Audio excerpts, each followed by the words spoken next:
Adam Carolla next hour right here on the Kevin and Bean Show, and we'll talk to our pal Anna Faris. She's in Cloudy with a Chance of Meatballs, and also the new sitcom Mom, which is getting pretty good reviews. So we got Anna on the program coming up. First, though, it's time to talk about Point Break Live. This is going to surprise you, Lisa, but I've never seen the movie Point Break. That doesn't surprise me. What? Yours weird that way. But I know what a classic it is. I mean, how do you go wrong with Keanu Reeves and Patrick Swayze and Gary Busey? That's the reason it has become a cult sensation. And of course, in Southern California, the live action stage show of Point Break Live is also a sensation. And we could not be more excited to welcome back to the program Thomas Blake Jr., director and producer of Point Break Live. Hi, Tom. How are you, man? What's up, party people?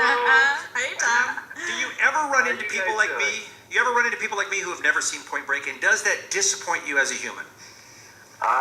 Yeah, that's not good news for sure. It's not cool, right? I don't understand. It's been around as long as you guys, so that's, I know it has. It's pretty crazy. And by the way, that movie, which is a cult classic for its campiness, was directed by Catherine Bigelow, who went on to do The Hurt Locker and Zero Dark 30. I mean, it's insane when you see what she ended up going off to do after that film. Yeah, it is.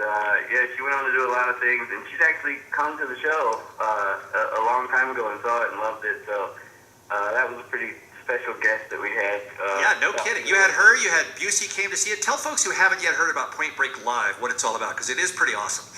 So Point Break Live is basically it's a spoof on the movie, but the gimmick is we pick the Keanu Reeves out of volunteers from the audience who get up on stage and have a little audition, and then the audience actually chooses who they want to play Keanu, and then we throw him into costume and we take him backstage, get him ready, and then he gets led around by a girl with cue cards. So all the lines are on cue cards. We kind of catch that deer in the headlight effect that Keanu seemed to pull off pretty well in the movie.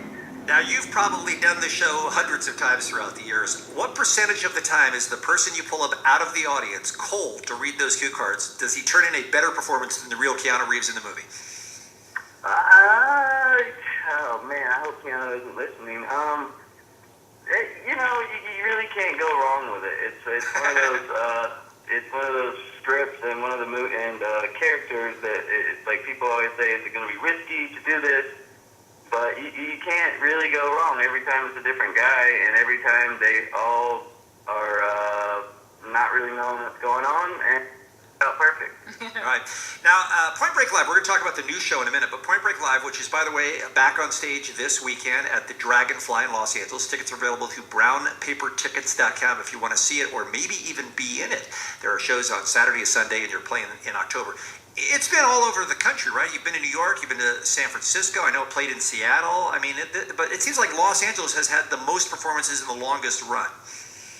Yeah, it's been all over. We're actually reopening in San Francisco November 1st, and there's also a production in New York right now. But LA is, I think because it's a movie town and it takes place in LA, the people in LA really seem to grab onto it, and they're really into it. And there's nothing like it in LA.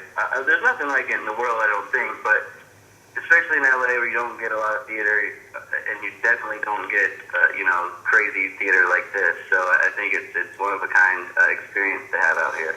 So being so successful with Point Break Live, I'm sure you guys have been racking your brain to think, what's the next movie that would translate to the stage and just make a super fun night for people out? How did you finally end up? Well, tell people what you ended up deciding on.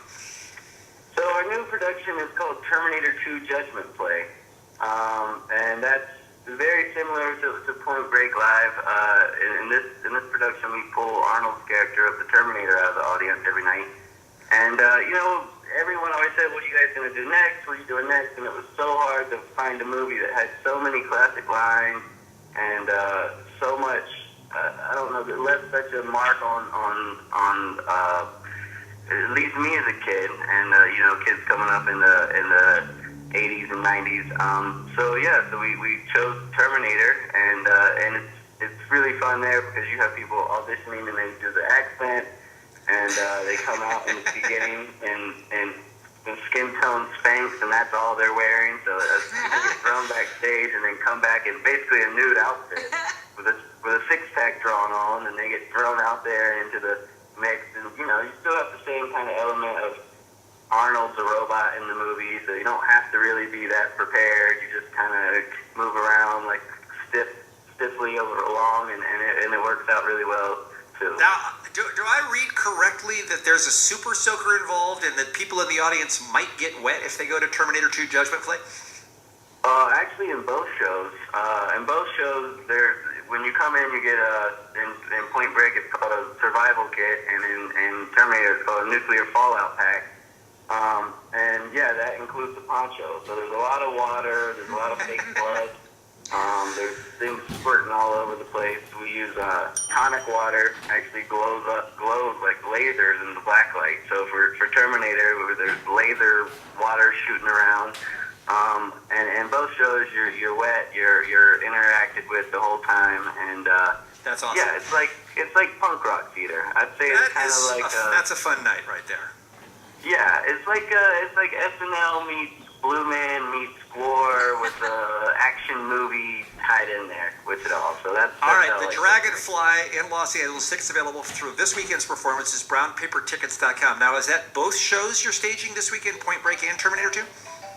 This weekend we're doing Point Break Saturday and Sunday, and then next weekend we're doing Terminator on Saturday and Point Break on Sunday. Just check the dates, because sometimes we move them around a little bit depending on what's going on. But yeah, they're going. One of them's going every weekend, if not both of them.